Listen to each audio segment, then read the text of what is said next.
ಸಮಯದಲ್ಲಿ ನಿನ್ನ ಜೀವಿತವನ್ನು ದೇವರಿಗೆ ಒಪ್ಪಿಸಿಕೊಡ್ತೀಯಾ? ನಿನ್ನ ಬಾಳನ್ನು ದೇವರಿಗೆ ಒಪ್ಪಿಸಿಕೊಡ್ತೀಯಾ? ಜೀವಿಸುವವನು ನಾನಲ್ಲ ಸ್ವಾಮಿ, ನೀನೇ ನನ್ನಲ್ಲಿ ಜೀವಿಸು ಎಂಬುದಾಗಿ ಹೇಳುವಂಥ ಮಗನು ಮಗಳು ನೀನಾಗ್ತೀಯಾ? ಈ ಸಮಯದಲ್ಲಿ ಪ್ರಾರ್ಥಿಸೋಣವಾ? ಈ ಸಮಯದಲ್ಲಿ ದೇವರು ಖಂಡಿತವಾಗಿ ಅದ್ಭುತವನ್ನು ಮಾಡ್ತಾನೆ, ಅತಿಶಯ ಕಾರ್ಯವನ್ನು ಜರುಗಿಸ್ತಾನೆ ಎಂಬುದಾಗಿ, ನನ್ನ ಜೀವಿತದಲ್ಲಿ ಸಮಾಧಾನವನ್ನು ಕೊಡುವಂಥ ದೇವರ ಆಚರಣೆ ಎಂಬುದಾಗಿ. ದೋಣಿ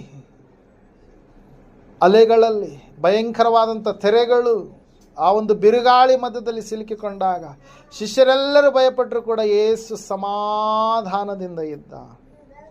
ಯಾಕಂದರೆ ಆತನು ದೇವರು.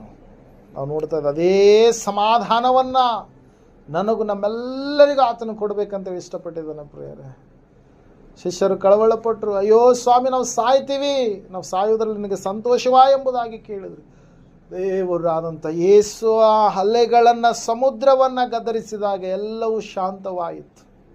ಸಹೋದರ ಸಹೋದರಿಯ, ನಿನ್ನ ಜೀವಿತದಲ್ಲಿ ಬರುವಂಥ ಅಲೆಗಳು, ಕಷ್ಟಗಳು, ನೋವುಗಳು, ಬಾಧೆಗಳು, ಅದೆಲ್ಲವನ್ನು ಯೇಸು ಒಂದು ವೇಳೆ ನಿನ್ನ ಜೀವಿತವೆನ್ನುವಂಥ ದೋಣಿಯಲ್ಲಿ ಇರುವುದೇ ಆದರೆ, ಆತನು ನಾವಿಕನಾಗಿ ನಾಯಕನಾಗಿ ಇರುವಂಥದ್ದೇ ಆದರೆ, ಖಂಡಿತವಾಗಿ ನಿನಗೆ ಸಮಾಧಾನವನ್ನು ಆತನು ದಯಪಾಲಿಸ್ತಾನೆ. ಯಾಕಂದರೆ ಆತನಿಗೆ ಹೆಸರಿದೆ, ಪ್ರಿನ್ಸ್ ಆಫ್ ಪೀಸ್ ಎಂಬುದಾಗಿ, ಸಮಾಧಾನದ ಅಧಿಪತಿ ಎಂಬುದಾಗಿ ಆತನ ಹೆಸರು.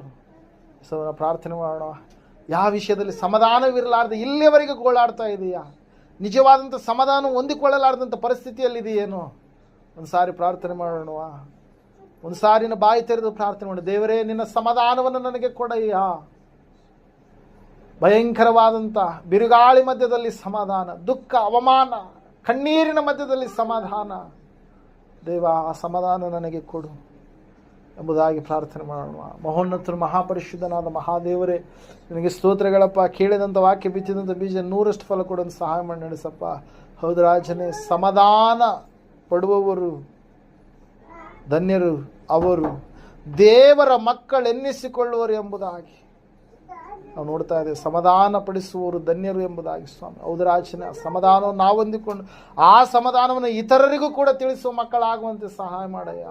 ಯಾವ ವಿಷಯದಲ್ಲಿ ಬಿದ್ದು ಹೋಗದೆ, ಸೋತು ಹೋಗದೆ ಸ್ವಾಮಿ, ನಿಜವಾದಂಥ ದೈವಿಕವಾದಂಥ ಶಾಶ್ವತವಾದಂಥ ಶಾಂತಿ ಸಮಾಧಾನವನ್ನು ಸ್ವಾಮಿ ನಾವು ಹೊಂದಿಕೊಳ್ಳುವಂತೆ ಸಹಾಯ ಮಾಡಿ ನಡೆಸಪ್ಪ.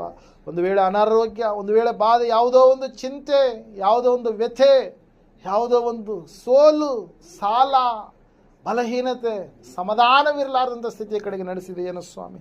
ದೇವರೇ, ಸಂಪೂರ್ಣವಾಗಿ ರಾಜ್ಯನೇ ನೀನು ಅವುಗಳನ್ನು ಗದರಿಸುವಾಗ, ಸಾಲವಾಗಿರಲಿ, ರೋಗವಾಗಿರಲಿ, ಬಾಧೆಯಾಗಿರಲಿ, ಚಿಂತೆಯಾಗಿರಲಿ ಸ್ವಾಮಿ, ಗದರಿಸುವಾಗ ಎಲ್ಲವೂ ಸಮಾಧಾನವಾಗುತ್ತೆ, ಎಲ್ಲವೂ ಬಿಡುಗಡೆ ಆಗುತ್ತಪ್ಪ.